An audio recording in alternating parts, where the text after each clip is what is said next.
What's shaking, people? Back with another reaction, back with some more Oleta Adams. We're going back to Evolution, 1993. And the next tune is Hold Me for a While. When I first looked at it, I thought, romantic, intimate, sort of that, words are very unnecessary, they can only do harm sort of thing. The idea of just being with someone and, not even needing to communicate verbally how you feel or what it's like in that moment. But then I sort of felt, well, it could be something else. It could be like you're very worried about something. Maybe you don't even necessarily feel up to talking about it. You just want someone to hold you, just, a shoulder to lean on and someone to, physically reassure you that things are going to be all right. So I could conceive of some different ways it might be relevant, but my inclination is to think that it's a more romantic and, uniformly positive sentiment. So let's find out what it actually is. This is Oleta Adams. The track is Hold Me for a While, and it's from the 1993 album Evolution.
Side of the drum snare.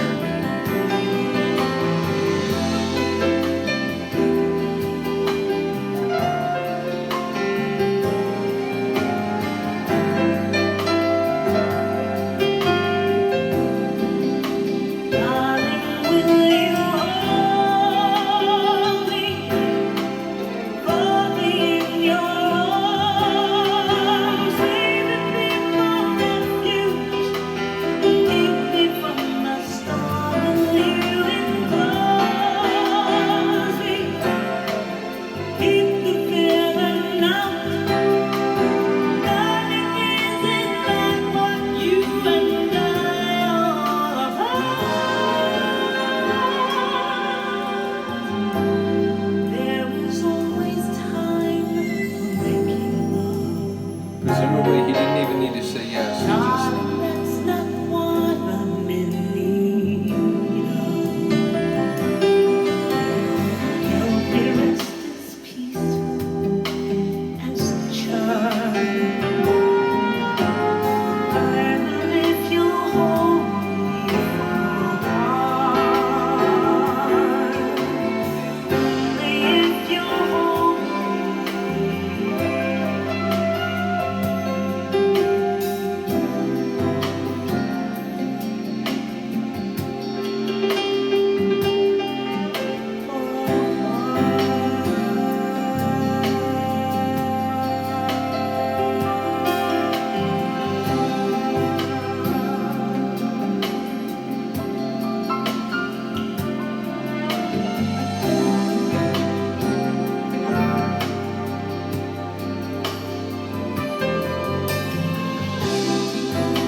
can hear there's a bit of that like 90s R&B jazz there, but it also had this sort of old time flavor. So sonically, I like the blend of that. And yeah, it's, the point at which, at least in some respects to this song, Oleta Adams and Depeche Mode converge. But that idea of you don't really need to say anything when you really have an intimate connection with someone, and especially if you've been with them for a while, it's like there's so much communication and understanding in a look, in a moment, without even the look. Just the shared understanding that develops, and the rhythms that become about two people, not just one and one independently. So yeah, I enjoyed the essence of that. It felt like there's also the sense of we don't need to make love right now. That's not what this is about. Like, I just need you to hold me for a while, and ultimately getting to the point where she asked, and isn't this what we're all about? This sort of comfortable knowing intimacy. And it occurred to me, he wouldn't even have to nod or say yes. It's just, in that moment, the feeling would be clear. So, yeah, a sweet song, another like kind of soft, intimate, and tender song. More good vibes, more sweet sonics, and her voice once again. Her ability to do the soulful delivery and to occasionally, push it to a more powerful level. It's funny because like I'll find myself just sort of, like hypnotized by the soulful, like jazzy performance, and then she'll go big for a moment. It sort of like snaps me out of that. It's like, oh wow, yeah, I forgot. She can't do that. So yeah, I apologize. It's been a little bit longer, inevitably. I'll do my best to keep getting around to everything, but ultimately, it will be interesting as we go through more of this album to hear, any new strains. I was thinking while I was listening to that, actually, I'm glad this just popped back into my head, and I'm sure this is something that Kim's already mentioned. In the moment, I don't remember. I do remember her first album, Circle of One, was produced by Roland. Is this one also produced by Roland? Again, this is probably something that's already been explained, but in the moment, I didn't remember. And again, there's a lot of, I think, continuity from the jazzy, soul, sort of R&B vibes that we heard on Circle of One, but maybe some slightly different strains in there. So I was curious. Either way, let me know what you think of the tune, and perhaps the album overall. And I will see you next time. Peace.